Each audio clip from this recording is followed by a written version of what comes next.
kutaa afuraffaa barnoota keenyaati kuni marsaa lammaffaa kutaa afuraffaadha. Kiristaana jijjiirame kan jedhu kan waliin barachaa jirudha. Nagaan isiniif haa baay'atu. Daawwattoota hordoftoota YouTube chaanaalii Ifa Biyya Lafaa. Araarri Waaqayyoof gaarummaa Waaqayyoo nuu baay'atee Waaqayyo nuu eegee biyyoota nu dabalee nu jiraachisee har'asii barnoota keenya kan waliin itti fufnu ta'a. Akkuma beekamu barnoota itti fufaa kiristaana jijjiirame kan jedhu waliin jalqabneerra. Kutaawwan darbe keessatti kiristaanni jijjiirame maalii kan jedhu keessumaa kutaa darbe keessatti qabxii tokkoffaa kiristaanni jijjiirame bilchina dubbii Waaqayyoo fi jijjiirama jireenyaa kan qabudha kan jedhu. Akkasuma Saa'olirlee erga jijjiirameeti fakkeenya akka inni nuu ta'u dubbii Waaqayyootiin ga'aa akka inni ta'e dubbii Waaqayyootti bilchaachaa akka inni adeeme isa booddee immoo jireenyumti isaayyuu immoo akka inni jijjiirame isa kaleessa ajjeesaa jedhamaa ture kaleessa ari'ataa jedhamaa ture har'a garuu jijjiirame lallabaa wangeelaa ta'e har'a garuu jijjiirame inni kaleessa nama ajjeesu inni kaleessa nama ari'atu jireenyi isaa jijjiirame wangeela lallabuu akka inni jalqabe qabxii tokkoffaa keessatti waliin ilaalleerra. Har'asii itti fufnee waliin hin baranna. Qabxii lammaffaa isaa waliin ilaallaarra. Wangeela Maatiyos boqonnaa 5 lakkoofsa 40 kaafnee waliin dubbifanna. Macaafa keessan baafadhaatii na wajjin dubbifadhaa.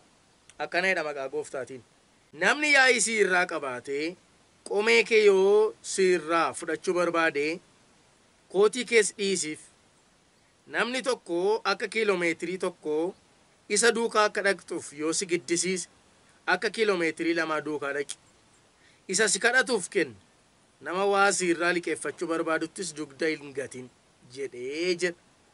Ameen. Kadhannuu Waaqayyo akka nuuf ibsuuf. Gooftaa Yesuus yaa galatu baratti bara nuu dabalte guyyaatti guyyaa nuu dabalte mana kee keessa dubbii kee dhagaa afura kee keessa akka jiraannu waan gooteef si yaa galatu. Eegumsi faraarri kee baay'eedha Waaqayyo si yaa galatu. Biyya keenya lafa keenya qilleensa keenya dhaloota keenya sin nagaattee kee dukkanni lolli ari'annaa waraansi dhiphinnituma jiru nuyi garuu jiraanneerra. Galaana irratti qorra hamaadhaan firootaaf ormootaan warra dubbii Gooftaa dhagaaniif hin dhageenyeen warra fagoof dhiyootiin lolamaa ari'atamaa asiif achi daddarbatamaa takka kufaa takka ka'aa jiraannee har'a geenyeerra jedhee Phaawulos. Har'a waan baay'ee keessa dabarree fuula kee irra Gooftaa si haa galatu. Humni kee fi jabinni kee aangoon kee waan baay'ee keessa nu dabarsee ulfaadhu Gooftaa. Amma saraarri nuuf haa ta'u si yakkinee si gaddisiifnee fuula kee duratti cubbuu baay'ee qabna Gooftaa. Gaariif qajeelaa sirrii nutti fakkaatee kan nuyi hojjennee si gaddisiifne cubbuu yaadaa cubbuu dubbannaa cubbuu adeemsaa cubbuu hojii hunduma isaa dhiiga kee Yesuusiin nu qulleessi. Sagalee kee akkuma torban dura nu barsiisaa turte akkuma baroota kana duras sagalee kee nutti himaa turte har'as sagalee qabda anaaf namoota abdii kutatan yaaddaan sodaatan namoota dadhabaniifis warra akka koo dubbii kee dheebotan barbaadan kanaaf sagalee qabda maqaa Yesuusiin sagaleen kee yaa Waaqayyo nu qaqqabu laphee keenyatti ta'u sagalechaan nu ijaari sagalechaan nu geddiri sagaleedhaan gara keenya kottu hamaan sagalee keetiin mormu maqaa Yesuusiin qilleensa kanarraa haa urgufamu. Sammuu namaarraa haadhaamu laphee namaarraa haadhaamu inni dubbii kee akka dubbii namaatti nama ilaalchisee namni akka dubbii kee fiddoollaan dubbii kee akka hin sodaanne godhee bare sun maqaa Yesuusiin haadhaamu ifa dubbii kee nurratti saaqi yeroo keenya nu harkaa fuudhu maqaa Yesuusiin ameen.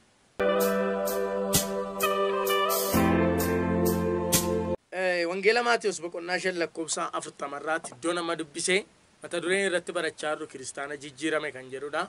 Qabxii lammaffaa isaa amalli kiristaana jijjiirame yookiin kiristaana jijjiirame maaliin beekamaa seedu qabxii lammaffaa isaan isinii kaasa dhiisuu kan jedhu irratti waliin barannaar.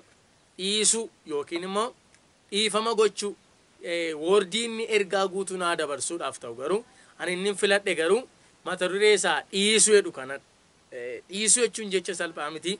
Meetuun ibsa isaatti hin darbiin iddoo ammaarra deebi'ee isinii dubbisaa warri macaafa qabdan naa wajjin dubbifadhaa. Namni yaa'ii si irraa qabaatee qomee kee yoo si irraa fudhachuu barbaade kootii kees dhiisiif jedha. Asitti jechii cimaan tokko dhiisiif kan jedhu arginu. Dhiisiif. Dhiisiif jechi kun afaan keenya keessatti baay'ee dubbatamaa waan ooluu fi dhiisuu inni jedhu kun haaraa nutti hin ta'u. Garuu akka macaafa qulqulluutti yookiin gama dubbii hafuuraatii yoo ilaalle dhiisuu inni jedhu kun maal dhiifna? isa jedhu arra waliin baran kiristaana jijjiirame tokko laam amarli nuyi arginu amala waa dhiisuuti yookiin immoo dhiisiif isa jedhu kanadha jechuudha. Barsiisi ammaayi barsiisa gooftaa Yesuus Kiristoos barsiise yookiin dubbii gooftaa Yesuus Kiristoos ofiisaa dubbate. Ofii masaa gooftaa Yesuus gaafa lafarra ture kan inni dubbatedha. Namni yaa'ii si irraa qabaate qomee kee yoo si irraa fudhachuu barbaade kootii kees dhiisii fiyyedha. Kana jechuun gooftaanii namumatu dhufee qomee kee qabee sirraa baafate sirraa fudhatee sokkaa. Kanaaf kootii keetti dabalii fi jechuutti daayirektii sanatti ni. Macaafni qulqulluun dubbii hafuuraatii waan hiikamuuf hafuura qulqulluudhaan waan hiikamuuf. Garuu hiikisaa nama si miidhe tokkoof nama sitti balleesse tokkoof dhiifama godhii fakka jechuuti yookiin dhiisii fi amma gaafa inni qomee kee si irraa fudhatu kana akka miidhamaa jirtu beekta akka kan kee dhabaa jirtu beekta. Garuu inumaayyuu maa qomee koo narraa fudhatta jettee lolur dhiisii fiiti isa inni dhiistaaf dabalataan immoo maal godhiif kootii keeyyoo baasiiti kenniifi argitanii gajjallaasaatti ammas waan tokko dubbata. Namni tokko akka kiiloomeetirii tokko isa duukaa akka dhaqxuuf yoo si giddisiise akka kiiloomeetirii lamaa duukaa dhaqi isa si kadhatuuf kenni nama waa si irraa liqeeffachuu barbaadutti si dugda hin gatinedha. Namni tokko akka kiiloomeetirii tokko na geggeessi yoonni siin jedhe ati immoo akka kiiloomeetirii lamaa isaa godhi akka kiiloomeetirii lamaa geggeessi duukaa dhaqi. Waan namni sun si kadhate irrattiyyuu waan namni sun sirraa barbaade irrattiyyuu maal godhi caalchisi itti agarsiisi. Maaliif kiristaanni caalee argama waan ta'eef kiristaanni jijjiirame tokko amalli isaa dhiisuudhaan beekama bakka. Kiristaanni jijjiirame eekkamsaan hin beekamu. Kiristaanni jijjiirame arrabsoon hin beekamu. Kiristaanni jijjiirame wal'aansoon hin beekamu. Kiristaana jijjiirame jechuun kan inni ittiin beekamu dhiisuudhaan. Kitaaba qulqulluu keessatti jechi afaan Giriikii irraa hiikame dhiifama gochuu jedhame hiikame kallattiidhaan hiika dhiisuu jedhu qaba. Macaafa qulqulluu keenya keessatti yookiin kitaaba qulqulluu keessaa jechi afaan Giriikii dhiifama gochuu jedhu gara afaan keenyaatti yeroo hiikamu dhiisuu yookiin dhiisiif isa jedhutti hiikama. Dhiisuu inni jedhu kuni kallattiidhaan dhiifama gochuu isa nu ennudha baay'inaani. Kakuu moofaa keessatti yoo ilaalle bakka lubnii fi dhiigni hin jirretti dhiifamni hin jiru yookiin dhiisuun hin jiru. Bakka lubii fi yookiin dhiigni dhangala'u yoo jiraate araarri jira. Kakuu moofaatti akkasidha. Dhiigni hin jiru taanaan araarri hin jiru. Dhiifama gochuun hin jiru. Argitaniitu bakka lubiin jirre dhiifama hin jiru ture. Bakka dhiigi wayiin dhangalaane, dhiigi oolaan dhangalaane, dhiigi aarsaan dhangalaane dhiifama gochuun hin jiru. Inumaa kakuu moofaatti bakka ijaa ija, bakka gurraa gurra, bakka harkatu balleeffamaa ijaa ba'ama jechuudha. Inni kun seeruma keessa jiru. Kakuu haaraatti garuu akkas miti. Dhiisuu fi isa jedhu waliin baran. Amala kiristaana jijjiirame keessaa isa kanarratti waliin baran nagaara. Maal dhiisnaaf isa jedhu irratti hin dubbannu. Yookiin immoo eenyuuf dhiisna isa jedhu irratti. Kakuu haaraatti garuu aarsaa keenya kan dursu dhiifama gochuudha. Waaqayyoo aarsaa keenya caalaa kan inni nurraa barbaadu iyyuu dhiifama gochuudha. Gooftaa Yesuus isa kanarratti Maatiyos 5:23 irratti waan tokko dubbateera. Akka aarsaa keenya dhiisuun akka inni dursu. Kennaa aarsaa dhiyeessuudhaaf iddoo aarsaatti yoo fidde iddoodhuma sanattis akka obboleessa kee waa yakkite yaada isaa miti sitti yaadatama ta'a. Kennaa aarsaa kee achuma iddoo aarsaa duraatti dhiisiiti dhaqi obboleessa keetti dura araarame. Kana booddee deebii kennaa aarsaa kee dhiyeessii. Kennaa aarsaa dhiyeessuudhaaf iddoo aarsaatti ol baate utuma aarsaa dhiyeessaa jirtu utuma midhaan kee dhiyeessaa jirtu utuma qalma kee dhiyeessaa jirtu gidduutti namati miite tokko namati gaddisiiste tokko sitti yaadatama ta'a.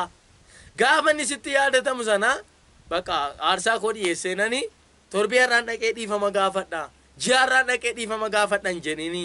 Kennaa aarsaa kee sana iddooma san kaa'iti iddoo aarsaa kaa'iti dhaqii nama sana dhiifama gaafadhu jedha. Argitanii kakuu haaraa keessatti dhiifami amma inni iddoo guddaa qabu. Aarsaa keenya caalaatti dhiisuu inni jedhu kuni amma iddoo akka inni qabu. Dhiisuu jechuun waan salphaa miti. Dhiisuu jechuun waan dhiisuu danda'an miti. Waan dhiifamuu hin dandeenye tokko dhiisuu jechuudha. Kiristaana jijjiirame jechuun gara waa dhiisuutti gara dhiifama gochuutti guddataa jechuudha. namni waa dhiifama gochuu hin dandeenye yookiin dhiisuu hin dandeenye kiristaana jijjiirame miti. Gooftaan aarsaa kee dhiyeessuudhaaf jedhe tuntunoonaa qaluudhaaf fiddee nama waa miitetta yoo ta'e, aarsaa midhaanii naa fiddee nama waa miitetta yoo ta'e, galata dhiyeessuudhaaf utuma jirtu iddoo aarsaa irratti utuu dhaabattu faarfannaa keetii waaqayyoon galateeffachaa utuma jirtu, utuma lallabaa jirtu, utuma tajaajilaa jirtu, aarsaatu dhiyeessaa jirtu, achitti nama akka waa miite yoo sitti yaadatame dhaqiitii dhiifama gaafadhu dureen. Dhiifama malee dhiifamaan ala galanni keenya aarsaan keenya waa hin baasu waan ta'eef. Egaa kiristaana jijjiirame kan ittiin beennu dhiifama gochuudhaan jechuudha. Maarqos 11:25 irraa dubbifannaa akkas jedha.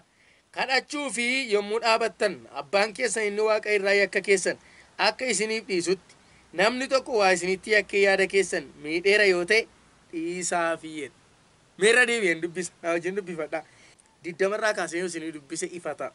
Ganama obboroodhaan utuu darbanii arbuun sun hundeedhaan akka goge argan. Phexros yommus waan ta'e yaadate barsiisa ilaa arbuun ati abaarte gogeera jedhe. Yesuus immoo deebisee waaqayyotti amantii qabaadhaa. Dhuguman isiniin jedha namni garaa isaatti utuu hin mamin gaara kanaan ol kaafame galaanatti darbatami jedhee waan inni jedhu akka ta'uuf yoo amane hin taaf. Kanaaf isinittan hima waan kadhattan waan gaafattanis hundumaa akka waan fudhattanitti lakkaa amanaa isiniif ta'uufis jira. Kadhachuuf yommuu dhaabattan abbaan keessan inni waaqa irraa yakka keessan akka isiniif dhiisutti namni tokko waa isinitti yakkee yaada keessan miidheera yoo ta'e dhiisaafi. Isin yoo dhiisuufi dhaabattan garuu abbaan keessan inni waaqa irraas yakka keessan isiniif hin dhiisuu jedhe. Argitaniitu? Utuu darbaa jiranii Phexros faanii muka arbuu gooftaa Yesuus kanaan dura abaare arganii gooftaa jedhanii mukki arbuu ati kanaan dura abaarte gogeera. Maa inni dinqiidha kun akkamitti gogee dheengadda abaartee har'ama gogaasaa argineennaan waan isin hin mamin dubbattan tokko isinii taa'aadheen. Garuu amantii duwwaadha mootuu hin taane gaafa kadhataaf fuula waaqayyootti dhiyaattan kadhanni keessan akka dhaga'amu yoo barbaaddan sirriitti na dhaggeeffadha. Kadhanni keessan akka dhaga'amu barbaaddu yoo ta'e namoota isin yakkaniiraniif dhiisaafi. Namni baay'een irra kadhanni koon dhaga'amu jedha. Waaqayyo kadhata koo dhaga'uu didee Soomee kadhadheereedha, guyyaa 40 kadhadheereedha, guyyaa 30 kadhadheereedha, ammana kadhadheereedha. Ankoo waaqayyo kadhata koon dhaga'uu jedha. Waaqayyo kadhata kee dhaga'uudhaafi waaqayyo dhiifama akkasii godhuufi ati dursa dhiifama gochuu qabda. Macaafa qulqulluu dubbata isin yoo dhiisuu dhaabattan abbaan keessan isiniif hin dhiisu jedha. Yoo nuyi dhiifne nuu dhiisa jechuudha. Har'a kadhanni nama tokko gaafa jilbeenfatu diina koo akkas godhii diina koo akkas godhiin baay'eensa nama abaaruu ta'eera. Namni baay'eensaa si'ana seexanarra namarratti kadhachuu jalqabeera. Gooftaa Yesuus Kiristoos garuu diinota keessan iyyuu jaalladhaa jedha. Asitti immoo maal jedhee dubbata? Kadhanni keessan akka dhaga'amu barbaaddu.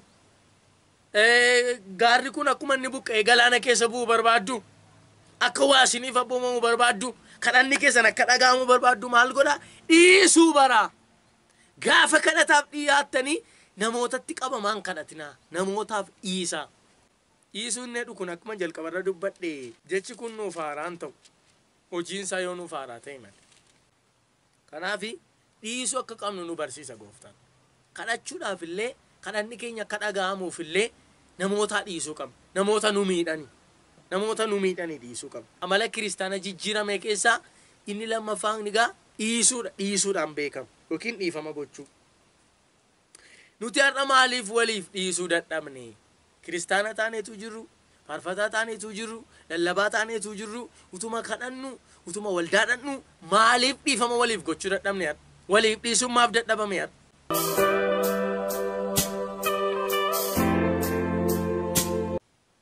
Jireenya keenyaan kan wal fakkaatu tokko fakkeenya gooftaan barsiise tokko jira. Mee Maatiyos boqonnaa 18 lakkoofsa 23 irraa kaanee isa jiru waliin dubbifan.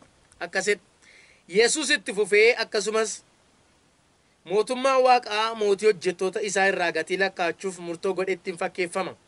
Yommuu inni lakkaachuu jalqabetti immoo nama inni meetii miiliyoonii baay'ee irraa qabu tokko fidan. Namichi waan baasu dhabnaan garuu gooftaan isaa gaticha abaafamuuf inni haati manaa isaa gati inni haati manaa isaa ijoolleen isaa wanti inni qabu hundinuu akka gurguraman abboome. Hojjetaan sun immoo miilla gooftaa isaa jalatti lafa dha'ee gatii kee hundumaa siifan baasaati anaaf obsi jedhee cimsee kadhate. Kana irratti gooftaan isaa hojjetaa isaa sanaaf garaa laafee isa gadi dhiise. Gatii isa irraa qabus hin dhiiseef. Hojjetaan sun garuu akkuma gadi ba'een hojjetaadhuma akka isaati kan gatii akka birrii 100 irraa qabutti ba'ee morma isaatti hudhee qabee gatiin si irraa qabu anaaf baasii jedhe. Hojjetichi akka isaati sun immoo miilla isaa jalatti kufee anaaf obsi gatii kee siifan baasaa jedhee kadhate. Abbaan gatii garuu hin dide. Hamma namichi gatii isaa baasuuf itti dhaqee mana hidhaatti isaa galchisiise. Hojjetoonni akka isaatii warri kaan waan ta'e kana yommuu arganii baay'ee gaddan. Dhaqaniis waan ta'e kana hundumaa gooftaa isaaniitti himani. Kana irratti gooftaan isaa hojjetaa isa duraa sana waamsisee, ati hojjetaa amaanana, ani gatii si irra jiru sana hundumaa waan ati ana kadhatteefan siif dhiise. Akkuma ani siif ho'ee atis immoo hojjetaa akka keetiif o'uun siif hin ta'u tureere jedheen. Akkasitti gooftaan isaa dheekkamee hamma inni gatii isa irra jiru hundumaa baasutti dabarsee warra isa dhiphisanitti kenneedha. Dhageessanitu iddoo kana gaafan dubbisu baay'ee tokko natti dhaga'ama dhugaa. Baay'ee tokko ergaan kun na dhiba. Jireenya keenya irraatiin immoo wal fakkaata. Mootii tokkotu jira, qabeenya isaa namootatti kennatee iddoo biraa deeme, hojjettoota isaatti kennate. Iddoo biraa deemeeti gaafa deebi'ee dhufu hojjettoota isaa sanarraa gatiin isinitti kennadhee deeme, qabeenyan isinitti kennee deeme deebisaatiin haa fidaa. Argitanii namichi kuni qabeenyuma itti kennate hojjettoota isaa harkaa fudhachuuf gaafataa jira ture. Malee lafaa miti. Qabeenya isatti kenneedha. Isaan keessaa garuu hojjetaan inni tokko qarshii yookiin meetii miliyoona baay'ee turre irra ture. Meetii miliyoona irra jiru sana kaffaluu dadhabe. Firri isaa kaffaluu fi hin dandeenye, hiriyoonni isaa kaffaluu fi hin dandeenye, namni kaffaluu fi danda'u hin jiru. Namni biraan kaffaluu fi hin dandeenye hojjetaa kana. Nama fira kaffaluuf dhabeera, hiriyaa kaffaluuf dhabeera, nama kaffaluuf dhabeera. Murtoon namicha kana eeggatu du'a ture. Murtoon namicha kana eeggatu mana hidhaatti dabarfame kennamuudha. Inuma mootiin sun maal jedhee hojjetaa kana qabaa fidaatii mana hidhaatti dabarse kennaa. Ijoollee isaanan gurguradhaa. Haadha manaa isaanan gurguradhaa. Argitanii murtoo sadarkaa amma kanaati. Qabeenyi idaan irra jiru kun immoo laala miliyoona 1 waan salphaa miti. Dhaqee miilla isaatti kufee hojjetaan kun gooftaa koo maaloo gatii kana siifan deebisa. Adaraa naaf obsi, adaraa naa dhiisi jedhee. Naaf obsi hojjedheen sii deebisaa jedhee. Mootiin sun garuu gara laafessa waan ta'eef, gooftaan isaa sun garuu gara laafessa waan ta'eef, inumaayyuu meetii sana haadhumaan hin dhiiseef. Sirraa kaffalameeraa jedhee ni dhiiseef. Hojjetaan sun gaafa dhiifamuufiif gammadee akkuma gadi ba'een immoo hojjetaa akka isaatii birrii 100 irraa qabu argate. Elaa akkan isinitti hime miliyoona 1 dhiifameef. Hojjetaa akka isaatii birrii 100 irraa qabu argee gadi ba'ee morma isaatti qabatee. Waan na dhibu namichi gooftaan isaa kun iyyuu inni abbaa miliyoona irraa qabu iyyuu morma isaa qabee akkasin goon. Namichi ammi kun miliyoonni 1 dhiifameef garuu. Sini galaalata dubbiin kun namichi qabeenya amma kana ga'u maatii isaa gurgursiisu, dhala isaa gurgursiisu, jireenya isaa gurgursiisu, kana hundumaa gurguree mana hidhaatti dabarfame kennamu qabeenyi irraa baasuu hin dandeenye, firri irraa baasuu hin dandeenye, mootiin sun callumadhee sii dhiiseera jedheen. Mee kottaame waa isinitti maatuman ergaa kana dubbadhu. Dhiisuu jecheedhu kun salphaa seetanii isin. Dhiifamni waan salphaa miti. Dhiifamana kan namicha kana hidhamuu oolchi. Dhiifamana kan nama kana du'a oolchi. Dhiisuudha kan nama kana haadha manaasaa ijoolleesaa qeesaa walitti gurguramuu oolchi. Dhiisuu jecheedhu kana. Dhiisuu jecheedhu kun ko salphaa miti. Akka lookaalii wayitti ilaaluu dandeenya ta'an. Mandaraa dhagaama waan ooluuf jecha kana dhagaa waan ooluuf sooshaal miidiyaa irra jecha kana dubbisaa waan ooluuf dhiisuu jecheedhu vaaliyuu isaa gabbuufne ilaallata. lak dhiisuun isatti nu hubanne miti dhiisuun isa nu itti beeknu sanaa oli namichi kun egaa meetii miliyoonni ammi kun dhiifamee fi ka'ee hojjeta akka isaati birrii 100 irraa qabu gadi ba'ee morma isaa hudhee qabatee birrii koo naa kenni jedheen hojjetaan akka isaati sunis adaraa gooftaa koo jedheen ani ammatti of harkaan qabu birrii kee garuu siifan kennaa jedheen qabeenya kee garuu siifan deebisaa jedheen adaraa naaf dhiisi jedheen yeroon iddoo kana dubbisu jireenya keenya wal qabsiise waan gooftaan nu dhiisee wal qabsiise gaafan ilaalu imimmaantu na qaba dhugaan isinitti himan maaliif beektu hojjetaan sun kan itti mootiin sun kan itti hiikamu gooftaa Yesuus Kiristoos cubbuun ni nuu dhiise yakkan ni nuu dhiise irra daddarban ni nuu dhiise vakota raba hadibos waan inni nuu dhiise cubbuu keenya nu wajjin jiraachuu hin dandeessisu cubbuun keenya nuuf jedhee gadi bu'ee yakka keenya amma kana ga'u safaran qabne lakkoobsan qabne akka hojjetaa miliyoonni irra jiru sana isa ni nuu dhiise hojjetaa miliyoonni dhiifameef garuu hojjetaa akka isaati nama akka isaati tokkoof birrii 100 dhiisuu fi dadhabee lubbuutti qabe isinii galaalaata dubbiin kun isinitti dhagamaa laata har'a waan gooftaan nuu dhiise wallaallee cubbuu gooftaan irra nuu darbe wallaallee yakka gooftaan nuu dhiise wallaallee walii keenya walii dhiisuun dadhabneen hojjetaa kana caalaa jireenya keenyatu dhiibbaa qaba jireenya keenyatu fakkeenya gaarii ta'a kiristaanni walii dhiisaa jiraar nu warra pheenxeetu yu warra kaanii dhiisuu dadhabaa jiraar gooftaa Yesuus garuu kan kana caalu nuu dhiise cubbuu amma kana ga'u yakka amma kana ga'u nuu dhiise kanaaf obboloota koo dhiifamni iddoo guddaa qaba gooftaa isaa amma kana nuu dhiise yakka keenya amma kana nuu dhiise nuyis walii dhiisuutu ta'a dhiifama walii gochuu qabna dhiisiif nama si yakke dhiisiif nama si miidhe dhiisiif nama sitti darbe dhiifama godhiif gooftaan keenya gooftaa dhiifamaati gooftaan keenya gooftaa araaraati dhiifamaa goon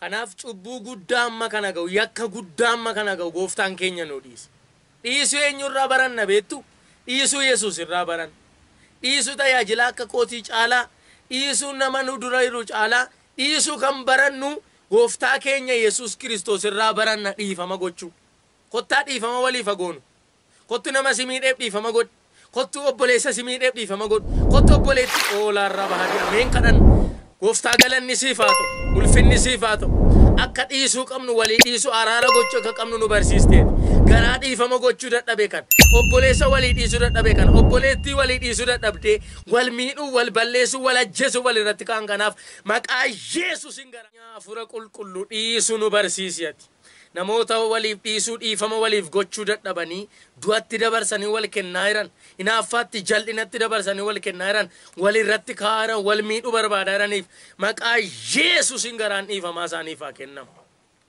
haleluuyaa maqaa Yesuusin garaa dhiifamaa argadha garaa waliif dhiisuu isiniif haa kennamu haleluuyaa waaqayyo isin haa eebbisu daawwattootaaf hordoftoota keenya saayitiin keenya waan nu daangessu baay'ee maminyaa'u asirratti dhaabuuf dirqamneerra waaqayyo isin haa eebbisu dhiifama eenyurraa barannaa dhiifamni maali kan jedhu immoo gadi fageenyaan kutaa 5ffaa barnoota keenya itti fufna kiristaana jijjiirame ta'e eebbifama